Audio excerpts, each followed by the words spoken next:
Assalamualaikum warahmatullahi wabarakatuh. Salam sejahtera. Salam sehat untuk kita semua. Apa kabar teman-teman? Harapan saya tentunya semoga teman-teman baik-baik saja, ya, diberikan kesehatan dan kekuatan tentunya bersama dengan keluarga teman-teman. Dimanapun teman-teman berada tetap semangat. Dan kita bicara sekarang, bergeser dulu dari persiapan tim senior yang sekarang ada di Bali. Tapi beberapa jam yang lalu sudah terjadi undian, ya, drawing untuk kualifikasi U23. Ya, ini kualifikasi dulu karena nantinya untuk putaran final itu Arab Saudi menjadi tuan rumah pada 2026 ya yang akan datang. Nah, itu kualifikasinya akan berlangsung dari tanggal 1 sampai 9 September yang akan datang. Khusus U23 ini ya akan dipimpin langsung oleh pelatih kepala Gerald van den Berg yang juga menjadi asisten pelatih bagi Patrick Kluivert di tim senior. Tapi Van den Berg itu diberikan tanggung jawab untuk U23. Nah, sebelum ke sana dia akan memulai itu pada bulan Juli yang akan datang di Piala AFF U23 di mana kita menjadi tuan rumah ya dengan ada 2 stadion di GBK dan Patriot Candrabaga. Dan nantinya untuk U23 kualifikasi pada September kita juga sebagai tuan rumah karena PSSI sudah menunjuk stadion Gelora Deltras ya di Sidoarjo sebagai tuan rumah. Jadi ini ada satu hal yang menguntungkan. Namun dalam drawing undian barusan kita itu mendapat lawan yang tangguh ya. Korea Selatan, satu grup dengan kita di grup J. Total ada 11 grup memang, 44 tim yang ikut di kualifikasi. Ya kecuali tuan rumah ya, Arab Saudi yang langsung lolos, tapi selebihnya itu harus kualifikasi.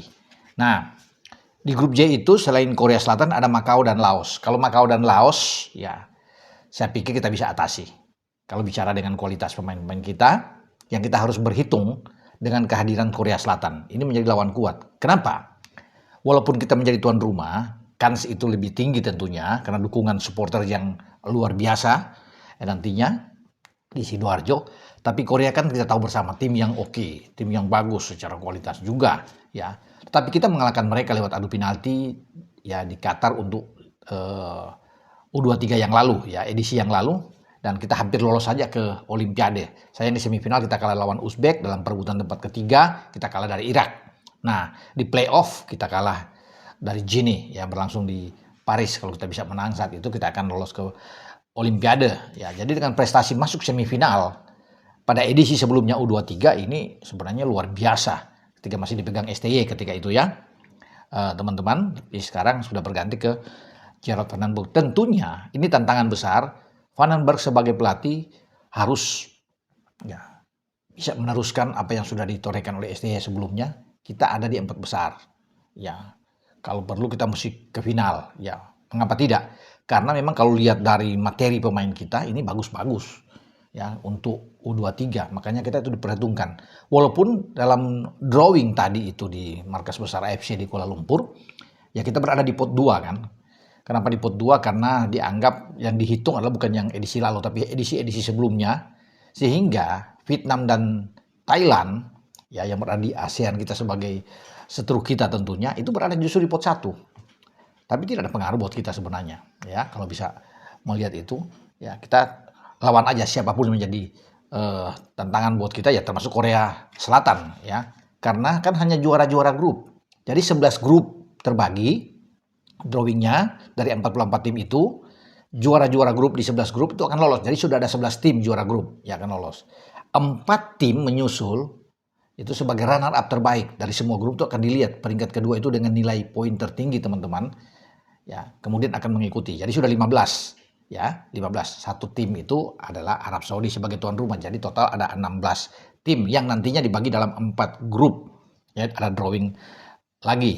Nah, kalau bisa melihat 2 pesaing kita yang ada di pot 1, Vietnam dan Thailand. Vietnam itu berada di grup C. Menarik memang karena ada Bangladesh, ada Yaman, dan satu dari Asia Tenggara juga, Singapura. Jadi ini akan saling bertarung 2 ini antara Vietnam dan Singapura untuk bisa lolos ke putaran final. Thailand di grup F. Ya, Thailand ada juga satu tim dari Asia Tenggara yang akan bersaing tentunya. Bisa aja salah satu gugur.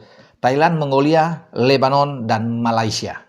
Ya, kalau tadi Vietnam ada Singapura, Thailand ada Malaysia, dan mereka akan baku hajar di sini. Ya, bisa saja yang lebih diunggulkan tentunya Thailand dan Vietnam. Nah, baru kita yang saya bilang tadi, kita dalam undian ada di grup di grup J. Ya, oke. Tim kita ya yang akan ditangani oleh Vandenberg ini punya materi-materi yang oke. Ivar Jenner tentunya akan memimpin tim kita untuk bertarung di kualifikasi. Ada Rafael Struijk juga di sana. Ada Justin Hubner yang bisa bermain. Kemudian ada Marcelino Ferdinand. Ini nama-nama yang oke. Kalau dalam beberapa bulan ke depan ini, sebelum di September itu, Emiliano Jonathans masuk bersama dengan Mauro Silistra, maka kita akan kuat. Mauro Silistra ada di depan, kemudian akan dibantu juga dengan Emiliano Jonathans yang bermain sebagai gelandang serang. Jadi kuat. Kalau Ivar Jenner, kita tahu bersama sebagai gelandang yang bertahan dan punya pengalaman juga kan di tim senior dia. Nah, dia salah satu juga pemain yang diandalkan di U23 edisi sebelumnya. Bagus bersama dengan Justin Hubner, bagus lah. Rafael Struijk, Marcelino, ini tim yang bagus. Mereka juga akan ikut bersama-sama. Tapi komposisi itu akan lebih kuat karena di belakang itu ada tim Haibens yang sudah dinaturalisasi, ya sudah ambil sumpah. Ya, Dion Marks juga ada di sana. Jadi kalau digabung dengan ada Justin Hubner kan tentunya lebih oke, lebih kuat tim ini. Ya, kita masih pemain-pemain lokal kita juga masih banyak ya. Ada Donitri, baguslah. Arkan Fikri, yaitu banyak pemain-pemain yang bisa diandalkan ya untuk bisa ikut ke U23. Jadi sebenarnya tim kita itu makanya sangat diperhitungkan. Korea juga ketika undian saya pikir tadi, ketika melihat bahwa mereka dengan Indonesia ada ketar-ketir.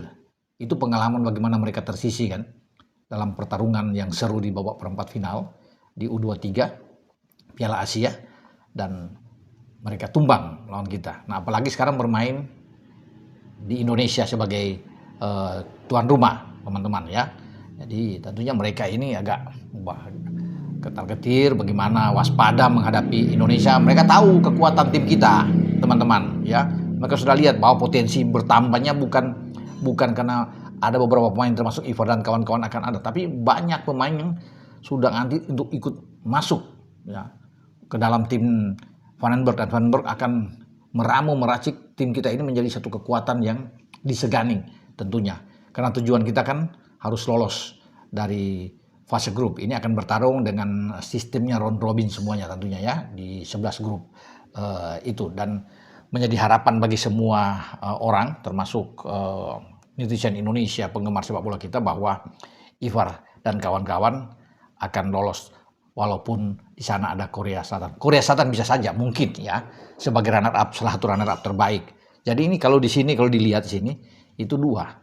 Jika Korea ada di atas Indonesia misalnya ya, tiba-tiba kita ada di kedua, kita bisa menjadi runner up terbaik ya. Kita bisa mengalahkan Makau, kita bisa mengalahkan Laos, kan ini sudah 6 poin. Kalau kita misalnya draw dengan Korea, saya yakin kita bisa lolos sebagai juara grup atau sebagai runner up. Tetapi lebih enak tentunya bagi kita adalah juara grup ya.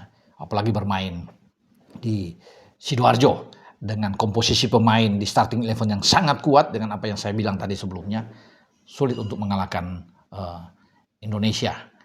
Oke, sampai di sini saya berbicara dengan hasil drawing kualifikasi U23 yang akan berlangsung 1 sampai 9 September yang akan datang dengan kita sebagai tuan rumah, dan pesertanya kita sudah tahu bersama, sudah bilang tadi, dan mungkin bagi banyak teman-teman sudah mengikuti drawing beberapa jam yang lalu ya, yang sudah kita tahu bersama. Oke, dengan saya Bung Ropan berbicara. Ciao.